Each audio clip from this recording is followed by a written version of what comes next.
Welcome back to another video, The Life of the Buddha. Don't forget to like, comment, share and subscribe for more beautiful updates. Sun slipped down behind the tarp roofs and day laborers are streaming home from 10-hour days. सूर्यास्त हो रहा है। हम उस बस्ती में हैं जिसमें त्रिपाल की छतों के नीचे दिहाड़ी मजदूर रहते हैं। ये वो हैं जो गगनचुंबी इमारतों को बनाने के लिए हर दिन 10 घंटे पसीना बहाते हैं, लेकिन खुद झुग्गी बस्तियों में रहते हैं। इनमें से अधिकतर मजदूर दलित हैं। दलित जिन्हें किसी जमाने में अछूत माना जाता था, जिनकी माली हालत ऐसी है कि एक दिन काम नहीं तो 2 जून की रोटी नसीब नहीं होती। झुग्गी बस्ती के बीच इन मजदूरों ने ईंटे गारे से 5 वर्ग मीटर का एक खास कमरा बनाया है। नीले रंग से पुता ये कमरा झुग्गी के बाकी कमरों से अलग नजर आता है। इन मजदूरों के लिए ये एक मंदिर है जो भगवान बुद्ध को समर्पित है। भगवान बुद्ध जो निर्वाण प्राप्ति के बाद तथागत कहलाए, जिन्होंने आधुनिक भारत में तथाकथित निचली जातियों के लाखों लोगों को एकजुट होने में मदद की, जिन्होंने दलितों को हिंदुओं की कठोर वर्ण व्यवस्था से बाहर निकलने का रास्ता दिखाया। झुग्गी बस्ती के इस मंदिर में कोई बड़ा नहीं, कोई छोटा नहीं, सब बराबर हैं। काफी मेंबर है यहाँ पर, सभी लोग, so it was all built together. उन्होंने बनाया। So बुद्ध ने कास्ट के बारे में क्या बोला? वो कास्ट के बारे में कुछ है, एक ही धर्म है, बौद्ध धर्म। हाँ, नो कास्ट। बुद्ध उन भारतीयों में पहले हैं जिन्होंने समूचे विश्व पर अपनी छाप छोड़ी। समकालीन भारत में उनकी भूमिका क्या है, हम इसे भी समझने की कोशिश करेंगे। बुद्ध का वास्तविक नाम सिद्धार्थ गौतम था। उनका जन्म नेपाल से लगी भारत की उत्तरी सीमा के पास 2000 साल से भी पहले हुआ था। पद्मासन में बैठे मंद मंद मुस्कुराते बुद्ध की मोहक छवि संपूर्ण विश्व में बेहद लोकप्रिय है। उन्होंने जिस विचारधारा को स्थापित किया वो आज विश्व का चौथा सबसे बड़ा धर्म है।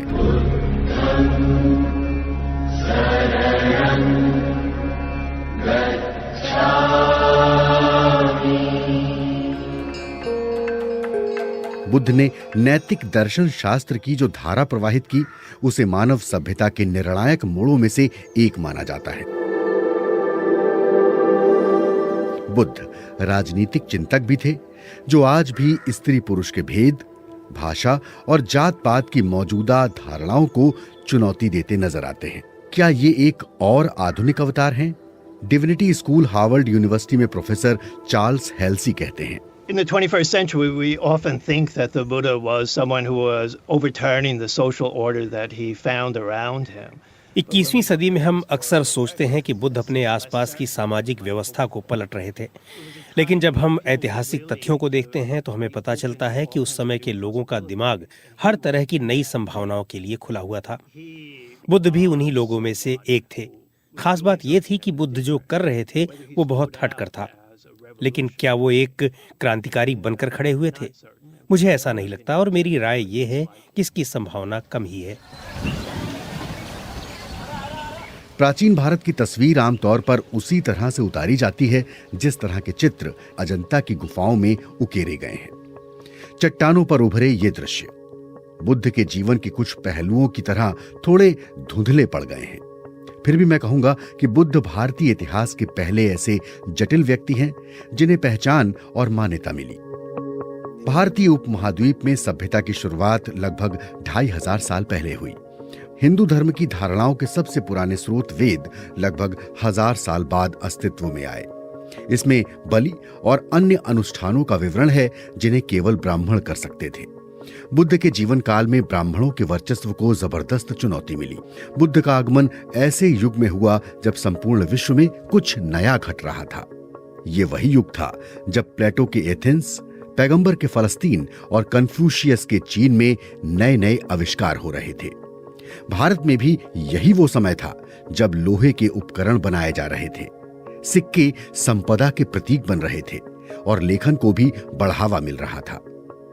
यही वो समय था जब फारस और पश्चिम एशिया के साथ व्यापार के चलते ऐसे शहर विकसित हो रहे थे जहां अलग अलग जगहों से लोग आकर बस रहे थे।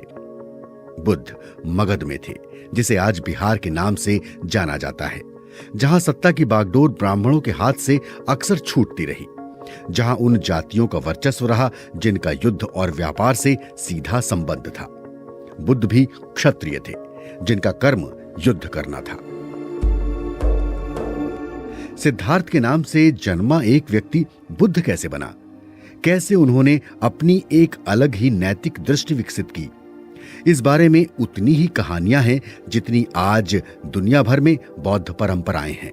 The landscape of ancient India is shot through with revelations, like the Ajanta caves here. Maharashtra में औरंगाबाद के पास अजंता की गुफाओं में हम चित्रकारी के ऐसे कई नमूने देख सकते हैं जिनमें बुद्ध के जीवन की कहानी तस्वीरों में दर्शाई गई है। लाड़ दुलार से पले बड़े सिद्धार्थ ने इंसान को एक दिन पीड़ा से छटपटाते देखा और उस पीड़ा ने उन्हें भी झकझोर कर रख दिया। उन्होंने गृह त्याग किया। पीड़ा से मुक्ति पाने के लिए सिद्धार्थ 6 वर्ष तक यहां से वहां भटकते रहे। इस दौरान उनकी क्या दशा हुई, पाली ग्रंथों में वो स्वयं बताते हैं। मेरा तन बेहद दुबला हो गया, इतना दुबला कि जब मैंने अपने पेट की त्वचा का स्पर्श किया तो मेरा हाथ सीधा रीढ़ में लगा। इसके बाद सिद्धार्थ उस अवस्था में पहुंचे जहां केवल आनंद था। ऐसी अवस्था जिसमें कोई इंद्रिय इच्छा नहीं होती, जिसमें कोई बुरा विचार नहीं आता। मेरे भीतर अथक दृढ़ता पैदा हुई, सचेत मस्तिष्क जागृत हुआ, मेरा चित्त शांत और एकाग्र हुआ। इसी अवस्था में रहते हुए मानसिक संघर्ष के बीच कई दिन बीतते चले गए। वसंत का मौसम था। सिद्धार्थ एक बोधि वृक्ष के नीचे बैठे थे।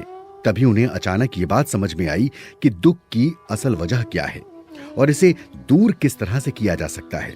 उन्होंने इस रास्ते को मध्य मार्ग का नाम दिया, जिसमें बहुत अधिक मोह और बहुत अधिक वैराग्य दोनों से बचने की बात कही गई है। उनकी ये शिक्षा धम्म कहलाई, जो बहुत कठोर, बहुत सैद्धांतिक होने के साथ ही ऐसी थी जैसे गागर में सागर।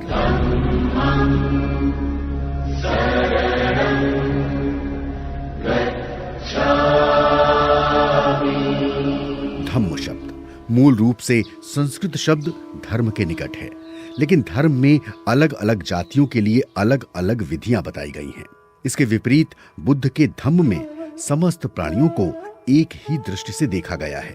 अपनी शिक्षाओं में बुद्ध कहते हैं, जगत में हर प्राणी का समान संवेदना से सम्मान करो।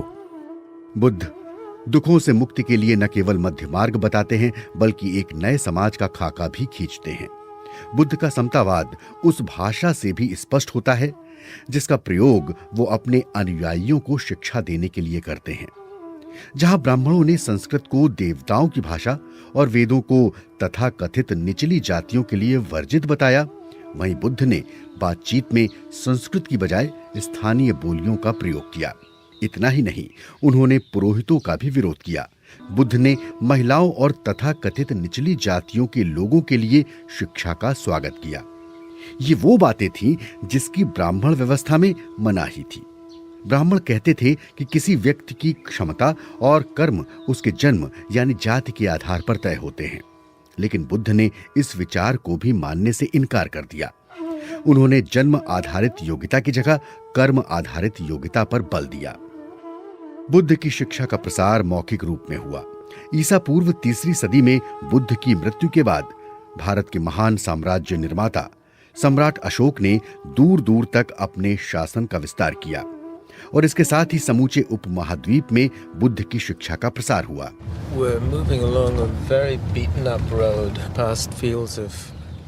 हम बहुत ही उबड़ खाबड़ रास्ते पर बढ़ रहे हैं। सड़क के दोनों ओर धान के खेत हैं और हमारी मंजिल है कर्नाटक राज्य में कनगनहल्ली, जो भारत में पुरातत्व महत्व की बेहद रोमांचक जगहों में से एक है। The site at Kanaganahalli is full of tales from the Buddha's life. कनगनहल्ली में बुद्ध के जीवन से जुड़ी कहानियां मानो बिखरी पड़ी हैं। यहाँ बुद्ध के कई प्रतीक हैं। इनमें चक्र और बोधि वृक्ष के प्रतीक सब मौजूद हैं। यहाँ की चट्टानों का तो कहना ही क्या। शायद उनकी नरमी ही वो वजह थी जिसके कारण उन्हें इस शिल्पकारी के लिए चुना गया। But there's a kind of real playfulness. बौद्ध धर्म का एशिया में अफगानिस्तान से लेकर जापान, कोरिया और समूचे चीन में प्रसार हुआ। बुद्ध के इस संसार से जाने के बाद भी समूचे उत्तर और मध्य भारत में बौद्ध धर्म लगभग 1000 वर्ष तक फलता फूलता रहा। लेकिन इसके बाद बौद्ध धर्म के प्रचार प्रसार में तेजी से गिरावट आई और इसकी वजह को लेकर विद्वान आज भी अक्सर असमंजस में पड़ जाते हैं। बौद्ध धर्म के जानकार professor Charles Halsey. Oftentimes people attribute the decline of Buddhism to बौद्ध धर्म के प्रचार प्रसार में आई कमी के लिए लोग अक्सर बौद्ध समुदाय से बाहर की चीजों को जिम्मेदार मानते हैं। वे हिंदू धार्मिक समूहों के बौद्ध धर्म के प्रति शत्रुतापूर्ण रवैये और उस पर हमले की ओर इशारा करते हैं। कुछ लोग दक्षिण एशिया में इस्लाम के आगमन को इसकी वजह बताएंगे, लेकिन इनमें से कोई भी स्पष्टीकरण बहुत स्पष्ट नहीं है। हालांकि ये तथ्य बहुत स्पष्ट है कि बौद्ध धर्म ने ब्राह्मणों को सुधार के लिए प्रेरित किया और मुसलमान आक्रमणकारियों ने भी इसे निशाना बनाया। 20वीं सदी में बौद्ध धर्म को उसी धरती पर एक बार फिर से फलने फूलने का मौका मिला जहां उसका जन्म हुआ था। इसका श्रेय जाता है आधुनिक भारत के संस्थापकों में से एक डॉक्टर भीमराव अंबेडकर को। दलितों के नेता डॉक्टर भीमराव अंबेडकर ने 1956 में लगभग 4 लाख अनुयायियों के साथ बौद्ध धर्म को अपनाया था। डॉक्टर अंबेडकर भारत के संविधान के रचयिता थे, लेकिन उन्हें जाति आधारित राजनीतिक ढांचे में निचली जातियों को आगे बढ़ाने की क्षमता पर संदेह था। उन्होंने अपने भीतर एक तरह से बुद्ध को तराशा, जिसमें उनकी भूमिका सामाजिक क्रांतिकारी की तरह थी। आधुनिक भारत के अन्य संस्थापकों की तरह भारतीय समाज की तत्कालीन समस्याओं के समाधान के लिए डॉक्टर अंबेडकर भी ऐतिहासिक व्यक्तित्वों का सहारा ले रहे थे। उनकी कई बातों को और भी सरल शब्दों में समझा रहे थे और जरूरत पड़ने पर उसमें थोड़ा बहुत बदलाव भी कर रहे थे, जिसका उद्देश्य उन बातों को नए ढंग से दोबारा उपयोगी बनाना था। There's a brass bust of Ambedkar in the slum temple, placed next to the figure of the Buddha, golden against the deep blue wall. Mumbai में दलित मजदूरों की जिस झुग्गी बस्ती से हमने बात शुरू की थी, उसी झुग्गी के मंदिर में भगवान बुद्ध की प्रतिमा के साथ ही अंबेडकर की पीतल की प्रतिमा रखी है। इस मंदिर में आने वाले वो लोग हैं जो कठोर परिश्रम करते हैं, जो थक कर चूर होने के बाद शाम को मंदिर आ सकते हैं। तन साफ हो या न हो, इससे कोई फर्क नहीं पड़ता। ये मंदिर उस जगह का उदाहरण है जहां बुद्ध की समग्र करुणा और समता की भावना अब भी जीवित है।